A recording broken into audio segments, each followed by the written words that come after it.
अल्मोड़ा गिला न्यूज के प्रदेश बुलेटिन में आप सभी का स्वागत है। आपके साथ मैं हुरिया तोमर। आइए नजर डालते हैं आज की कुछ प्रमुख खबरों पर। अल्मोड़ा पुलिस ने 2 गुमशुदा बालकों को 12 घंटों के अंदर सकुशल बरामद कर परिजनों को सौंपा। भोले के भक्तों के ऊपर मीट के टुकड़े फेंकने को लेकर हुआ विवाद। अब आप बैंक नहीं, बैंक पहुँचेगा आपके घर। शुरू हुई बैंक की यह मुहिम। बुधवार में युवाओं का धरना जारी, सीबीआई जाँच की मांग पर अड़े युवा। तमंचे एवं कारतूस के साथ पुलिस ने किया युवक को गिरफ्तार। हल्द्वानी की जनता अब उठा सकेगी जियो 5G का लाभ। अब खबरें विस्तार से। अल्मोड़ा में एसएसपी अल्मोड़ा द्वारा 2 गुमशुदा बच्चों को सकुशल बरामद कर उनके परिजनों को सौंपा गया है। वहीं बालकों को सकुशल पाकर परिजनों में खुशी की लहर है, जिसके लिए परिजनों द्वारा अल्मोड़ा पुलिस की सराहना कर आभार व्यक्त किया गया। आपको बता दें कि अल्मोड़ा कोतवाली में एक व्यक्ति द्वारा 2 बालकों की गुमशुदगी होने की तहरीर सौंपी गई थी, जिसके चलते एसएसपी अल्मोड़ा ने मामले का संज्ञान लेकर तुरंत कार्यवाही करते हुए बच्चों को सकुशल बरामद किया है। संवाददाता हेमंत सिंह की रिपोर्ट।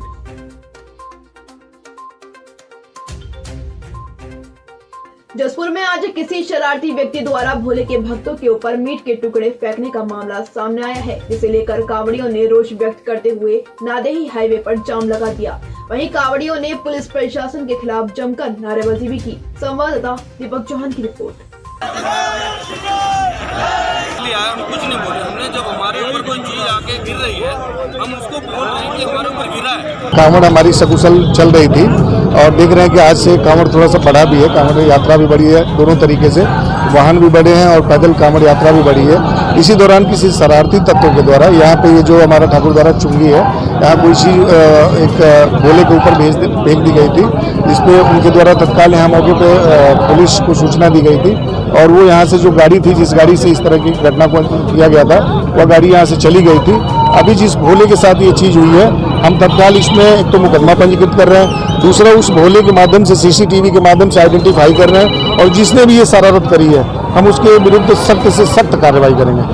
बिल्कुल जो हमारे भोले थे उनमें नाराजगी थी कि इस तरह से हम इतनी दूर से लंबी यात्रा कर रहे हैं और ये पूरा कम से कम ये 10 दिन का एक पूरा पीरियड होता है जब कांवड़ लेने जाना और पूरी एक आस्था से आप लोग आते हैं और इस बीच में इस तरीके से किसी ने शरारत करी है तो उसकी नाराजगी थी, जिसके संबंध में वार्ता की गई है। लेकिन अभी हम इसमें तत्काल मुकदमा भी पंजीकृत कर रहे हैं और जो भी व्यक्ति है आइडेंटिफाई करके उस पर हम कार्रवाई भी कर रहे हैं। Krishna mehndi and tattoo centre, ऐसी मेहंदी जो है कॉर्बे तक मशहूर, अब आपके अपने शहर में एसआरएस मॉल में आपकी सेवा के लिए है तत्पर। तो आप भी आइए और सेवा का मौका दीजिए।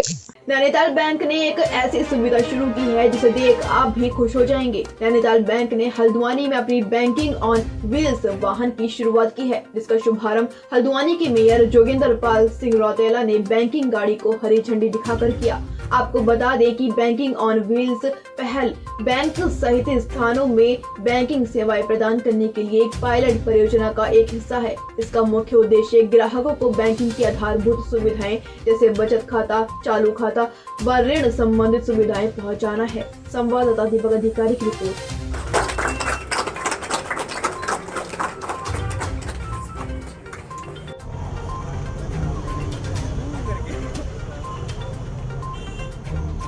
आपको बस सितारे चुनने के लिए जमीन मत छोड़ना। आदर, अभिनंदन, आभार, नमस्कार। जो बैंकिंग है ना वो समाज के हर वर्ग के लोगों को पहुँचे और जो बैंकिंग सुविधाएं हैं, बैंकिंग सुविधाएं 2 तरीके से होती हैं। पहली बात तो उनकी बचत खाते की सुविधाएं और दूसरी ऋण संबंधी सुविधाएं। वो ऋण संबंधी सुविधाएं हम उनके द्वार तक लेके जाएँ, उनकी आवश्यकताओं को समझें और उनकी आवश्यकताओं के अनुसार बैंकिंग को सरल और सुगम तरीके से उनके हम डोर घर तक पहुँचाएँ। नैनीताल बैंक द्वारा आज पायलट प्रोजेक्ट के रूप में बैंकिंग ऑन द व्हील्स, यानी कि समाज के हर वर्ग के हर श्रेणी में घर घर तक जाकर बैंकिंग करना बैंकिंग ऑन द व्हील्स कहलाता है। और ये बहुत ही नवाचारी कदम है, इनोवेटिव आइडिया है। इससे नैनीताल बैंक घर घर तक पहुंचेगा और लोगों को सुगमता होगी अपने खाते खुलवाने में, अन्य बैंकिंग फैसिलिटीज़ को अवेल करने में उनको काफ़ी सुविधाएं होंगी। मैं नैनीताल बैंक के सभी अधिकारियों का बहुत धन्यवाद करता हूं कि उनके इस नवाचारी कदम से उन्होंने बैंकिंग सेवा में एक नया आयाम स्थापित किया है। एक सुगमता, सर्वव्यापकता के दिशा में एक बहुत बड़ा कदम उठाया है। इससे बैंकिंग सुविधा और मजबूत होगी और लोगों को और फ़ायदा होगा। मैं सभी अधिकारियों को बहुत बहुत धन्यवाद देता हूँ। हल्द्वानी स्थित बुद्ध पार्क में उत्तराखंड युवा एकता मंच का भर्ती घोटाले को लेकर विरोध प्रदर्शन जारी है। राज्य सरकार से भर्ती घोटालों में सीबीआई जांच की मांग को लेकर बेरोजगार युवा प्रदर्शन कर रहे हैं। अनिश्चितकालीन धरने पर बैठे युवाओं का कहना है कि सरकार ने नकल विरोधी कानून नकल माफियाओं के लिए बनाया था, लेकिन यह दुर्भाग्य की बात है कि पहला ही केस उस युवक के ऊपर दर्ज किया गया है जो पटवारी पेपर लीक होने की आशंका जता रहा था। इसके अलावा देहरादून में जो घटना हुई वह निंदनीय है और अभी तक युवाओं पर लाठीचार्ज करने वालों के खिलाफ सख्त एक्शन नहीं लिया गया है। संवाददाता दीपक अधिकारी की रिपोर्ट।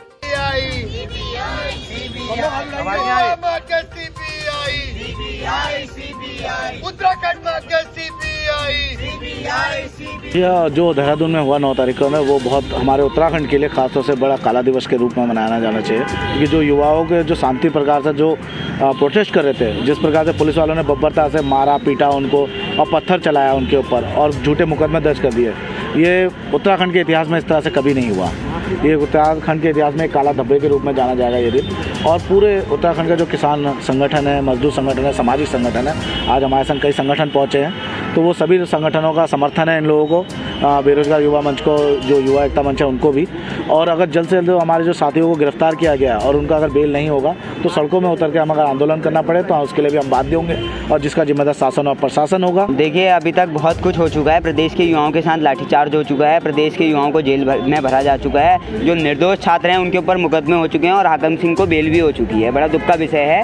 और आज छात्र जो हैं बेचारे वो बेल के लिए तरस रहे हैं, मगर हाकिम सिंह रोज बेल ले आ रहे हैं। क्या हम पूछना चाहते हैं प्रदेश सरकार से, क्या प्रदेश में हिटलरशाही तानाशाही फिर से आ गई है? आज प्रेस वाले अगर आपकी खबरें चला रहे हैं कि पेपर में संभावना ऐसी है, तो आप उसके ऊपर मुकदमा लगा रहे हैं। ऐसा होता था अंग्रेजी शासनकाल में जब प्रेस सेंसरशिप एक्ट था, क्या वही प्रेस सेंसरशिप एक्ट का नाम बदल के आपने नकल विरोधी कानून कर दिया है? ऐसा तब हुआ करता था जब 1857 की क्रांति के बाद जो है लगातार जो है एक्ट्स आए थे, उन एक्ट्स को जो है बदलते गई कैसे दमन किया जाए इसके ऊपर जो है विचार किया गया। आज ये चीज़ें नहीं चलेंगी। प्रदेश के युवा सड़कों पे हैं और सड़कों पे इसलिए हैं, बड़ी मजबूरी में सड़कों पे। हम अपने किसी मन से कोई आदमी सड़कों पे नहीं है, हम सब तैयारी करने वाले लोग हैं। देखिए, स्थितियाँ सबके सामने साफ हैं। जो विद्यार्थी हैं, जो छात्र हैं, उनको अभी तक बेल नहीं मिल पा रही है और जो भर्ती घोटालों के आरोपी हैं वो बेल पर रिहा हो रहे हैं। हमारा सरकार से अभी भी यही कहना है कि छात्रों के धैर्य से आप मत खेलिए, छात्रों के भविष्य के साथ मत खेलिए। जल्द से जल्द कड़े से कड़े तरीके से आप सीबीआई को लागू कीजिए और जो आगामी परीक्षाएं हैं वो तब तक ना करवाई जाएं जब तक सीबीआई की जांच ना हो जाए। मैं खुद जेईई परीक्षा दे चुका हूं और जेईई में अभी तक जो जेईई की परीक्षा हुई थी 7 से 10 मई के बीच में, उसमें आप देख सकते हैं कि 4 से अधिक आरोपी उसमें नामजद किए जा चुके हैं, उन पर जांच चल रही है, लेकिन अभी भी सरकार ने वो भर्ती निरस्त नहीं गई है। तो जो छात्र हैं वो अभी भी दुविधा में है कि वो करें क्या, दोबारा तैयारी करें या क्या करें। तो सरकार से यह निवेदन है कि जल्द से जल्द इन बच्चों की दुविधाओं को दूर कीजिए और सीबीआई की जांच कराइए। और जो विद्यार्थी जो छात्र हैं, जो पढ़ाई लिखाई की तैयारी कर रहे हैं, आप उनको बेल दीजिए। और जो भर्ती घोटालों के आरोपी है उनको जेल के अंदर डालने का काम कीजिए। तमंचा लेकर घूम रहे युवक को तमंचे के साथ टशन दिखाना महंगा पड़ गया। आपको बता दें कि पुलभट्टा पुलिस को सूचना मिली थी कि थाना अंतर्गत चौकी बड़ा क्षेत्र में एक युवक अवैध तमंचे के साथ घूम रहा है। सूचना मिलते ही पुलिस मौके पर पहुंची और आरोपी आशीष कुमार को 315 बोर तमंचे के साथ एवं 2 जिंदा कारतूस के साथ गिरफ्तार कर लिया। थाना पुलिस ने आरोपी के खिलाफ शस्त्र अधिनियम की धाराओं में मुकदमा दर्ज कर कार्यवाही शुरू कर दी है। संवाददाता राजू सागर की रिपोर्ट।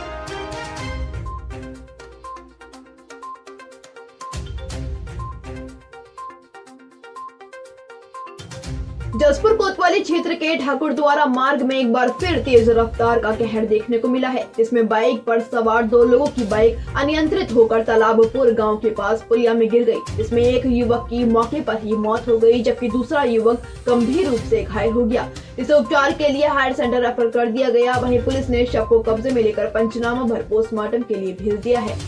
संवाददाता दीपक चौहान की रिपोर्ट।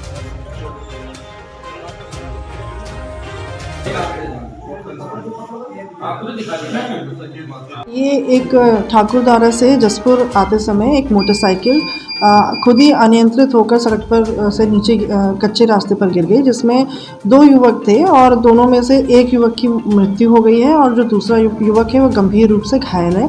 तो मौके पर पुलिस ने पहुंच के शव को कब्जे में लिया है, पंचायतनामा भरा जा रहा है और पोस्टमार्टम की कार्रवाई कराई जाएगी और तहरीर आने पर अग्रिम कार्रवाई भी की जाएगी। प्रदेश के गोला, नांदौर, कोसी, दाबका, करौली, साधुनगर और टंकपुर क्षेत्र में होने वाले चुगान कार्य खनन सत्र शुरू होने के बाद भी 4 माह बाद बंद पड़ा हुआ है। नदियों से होने वाले चुगान से लाखों लोगों को रोजगार मिलता है। ऐसे में नदियों में चुगान न होने से सरकार को करोड़ों रुपए का राजस्व का नुकसान हो रहा है। नदियों में चुगान न होने से विपक्ष सरकार पर गंभीर आरोप लगा रहा है। संवाददाता दुर्गेश तिवारी की रिपोर्ट।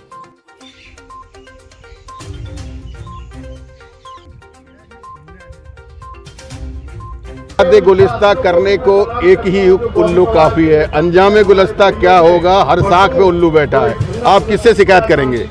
प्रदेश के मुखिया जो खुद ही खनन प्रेमी मुख्यमंत्री कहे जाते हैं, जहां प्रदेश का राजस्व पिछले 3 महीने से गोला, कोसी, दाबका, साधुनगर, अकरौली, टनकपुर सब जगह खनन बंद कराकर प्राइवेट लोगों से खनन करवा रहे हैं और प्रदेश का प्रतिदिन 2 करोड़ से 3 करोड़ का राजस्व का नुकसान कर रहे हैं। आप उस सरकार से क्या उम्मीद कर सकते हैं? चारों ओर त्राईमान है, 6 रुपए कुंटल चल रहा है प्रदेश में, ये सब आप जानते हैं, और 6 रुपए कुंटल पर ही सब कुछ हो रहा है। तो ऐसी सरकार से आप कहां न्याय की उम्मीद कर सकते हैं? जिस मुखिया के चारों ओर विधानसभा भर्ती के घोटालों के आरोपियों के रिश्तेदार बैठे हुए हैं, जिस मुखिया के चारों ओर जो जिस योग्य पद पर नहीं है उस पद पर उन्हें बिठाल कर रखा हुआ है, उस मुखिया से आप न्याय की उम्मीद कैसे कर सकते हैं? ईमानदारी की उम्मीद कैसे कर सकते हैं? हल्द्वानी टेलीकॉम कंपनी रिलायंस जियो ने अपनी high speed internet 5G service का विस्तार किया है। ऐसे में अब हल्द्वानी के लोग भी 5G इंटरनेट का लाभ ले सकेंगे। हल्द्वानी में 5G सेवा शुरू करने वाला जियो एकमात्र ऑपरेटर है। कंपनी ने अब तक देश के करीब 72 शहरों में 5G सर्विस को रोल आउट कर दिया है। संवाददाता दीपक अधिकारी की रिपोर्ट। हमारी सिटीज हैं उसमें लॉन्च कर चुके हैं और मिड मार्च तक हमारा ये सेंट्रल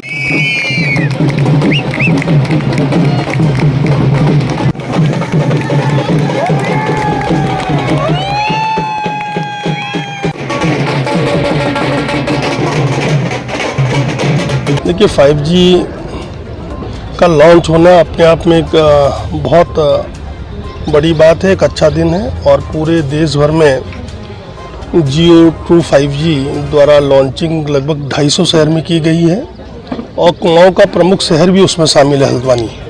इसके लिए मैं जियो की पूरी टीम को बहुत बधाई देता हूं कि कनेक्टिविटी के क्षेत्र में, पर्यटन के क्षेत्र में, ई गवर्नेंस के क्षेत्र में, बैंकिंग के क्षेत्र में लगभग जितने भी क्षेत्र सर्विसेज के जुड़े हैं उनका ऑगमेंटेशन इससे होगा, उनका उच्चीकरण इससे होगा। तो जियो की सर्विसेज कल 3 शहरों में उत्तराखंड के लॉन्च हुई है और उत्तराखंड में आज हमने टोटल 7 शहर लॉन्च कर दिए हैं और मार्च के मध्य तक हम करीबन सारा उत्तराखंड के प्रमुख जो शहर हैं उसको जियो ट्रू 5G सर्विसेज पे जोड़ देंगे।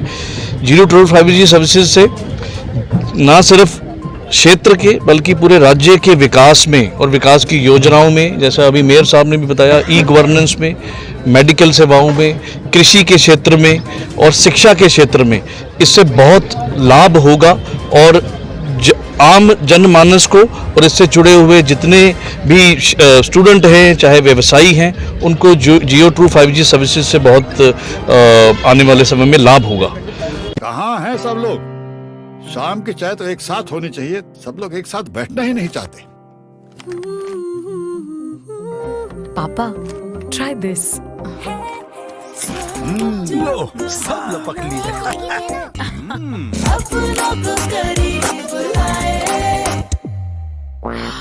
ये क्या हाल कर दिया है रूम का? बस कल से चाय मेरे रूम में। देवर पान नमकीन को करीब। जसपुर में कावड़ियों पर आपत्तिजनक वस्तु फेंकने के आरोप में मचे बवाल पर जसपुर कोतवाली पुलिस ने अज्ञात के खिलाफ मुकदमा दर्ज कर लिया है। इसके अलावा जांच के लिए कोतवाली पुलिस और एसओजी की टीम को लगाया गया है। पुलिस के आश्वासन के बाद कावड़ियों द्वारा सड़क जाम खोला गया था। इतना ही नहीं, अगले 3 दिन तक इसके साथ ही कांवड़ रूट पर 18 फरवरी तक सभी मांस की दुकानों को बंद करने के निर्देश जारी किए गए हैं। संवाददाता दुर्गेश तिवारी की रिपोर्ट। जसपुर क्षेत्र में कावड़ मार्ग में आज सुबह कुछ संदिग्ध वस्तुओं को लेकर कुछ कावड़ियों द्वारा काफी आपत्ति जताई गई। उस आपत्ति का निराकरण के लिए तत्काल मौके पर फोर्स को भेजा गया है और उसके बाद जो है थाना अध्यक्ष, सीओ, एसपी सभी लोगों द्वारा जाकर वहां कावड़ियों से वार्ता की गई। और उस संबंध में इस आपत्तिजनक सब्सटेंस के संबंध में हमने याद के खिलाफ एफआईआर करके उसके ऊपर विवेचना भी कर रहे हैं। तथ्यात्मक साक्ष्य जो भी आएंगे उसके अनुसार तत्काल हम कार्रवाई कर लेंगे। कावड़ मार्ग में पड़ने वाले सभी रूट पर, आसपास की सभी जगहों पर मीट, मांस, मच्छी और सभी प्रकार के अंडे, वो सारे दुकानों को हमें बंद करना पड़ेगा। इस संबंध में मैंने तत्काल सभी थानाध्यक्षों को, संबंधित क्षेत्राधिकारियों को, एसपी को निर्देश दे दिया है और संबंधित आदेश पास करने को माननीय जिलाधिकारी महोदय को भी पत्राचार किया जा रहा है। हल्द्वानी में गर्मी का सीजन शुरू होने से पहले ही पेयजल किल्लत की समस्याएं आना शुरू हो गई हैं। जिलाधिकारी के जनता दरबार में शहर के कई हिस्सों से पेयजल किल्लत और पानी की सप्लाई को लेकर शिकायतों का अंबार लगा है।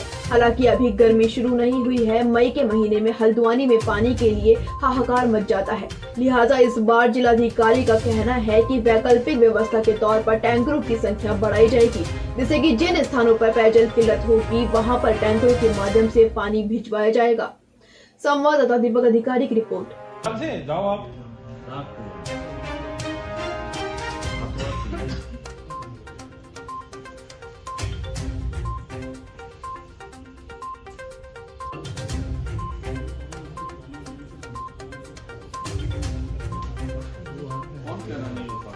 जनरली यहाँ पे समस्याएं वही आती हैं जिसमें बिजली पानी की समस्याओं को लेकर लोग आते हैं। तो आजकल खास कर जो आज की जो जनता दरबार में यही आया कि काफ़ी जगहों पे पानी लगातार नहीं चल रहा उनका। तो अभी मौके पे हम लोगों ने सीधे टीम भी भेजी है, जूनियर इंजीनियर्स वगैरह भेजे हैं।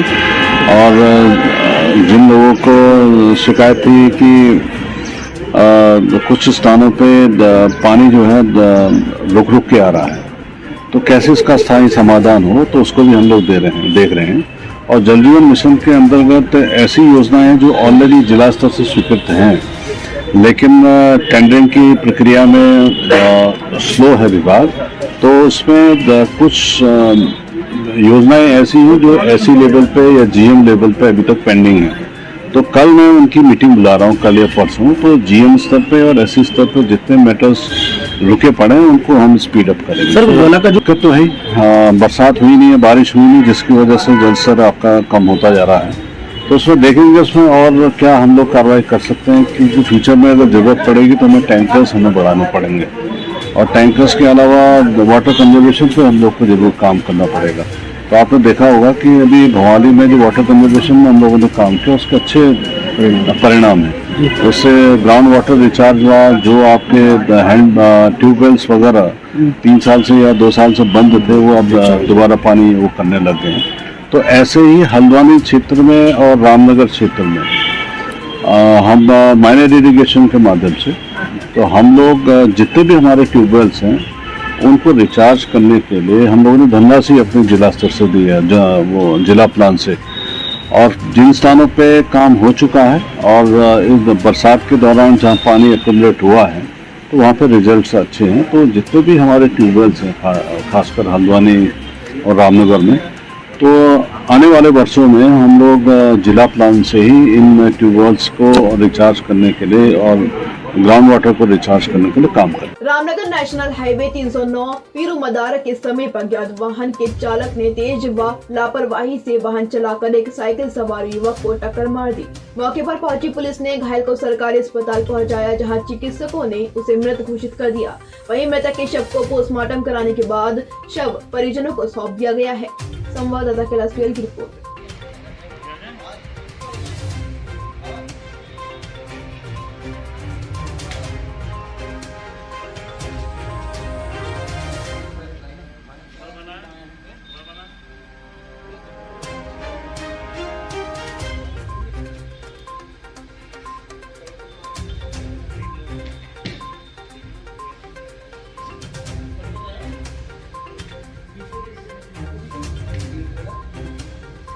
हमारे पास एक सूचना आई थी 112 के माध्यम से कि एक एक्सीडेंट हुआ है कुरुमदारा में यूथ फाउंडेशन के पास, और जिसे 108 के माध्यम से CSC रामनगर भिजवा दिया गया था और जहां पर उसकी मृत्यु हो गई है। मृतक का नाम नरेंद्र सिंह पुत्र अनूप सिंह, जो कि हिम्मतपुर ब्लॉक कुरुमदारा का रहने वाला है, और इस समय पंचायत नामे की कार्रवाई की जा रही है। तहरीर मिलने पर आगे कार्रवाई की जाएगी। आज के लिए इतना ही। उत्तराखंड से जुड़ी तमाम खबरों के लिए बने रहिए सुरागीला न्यूज के साथ। धन्यवाद।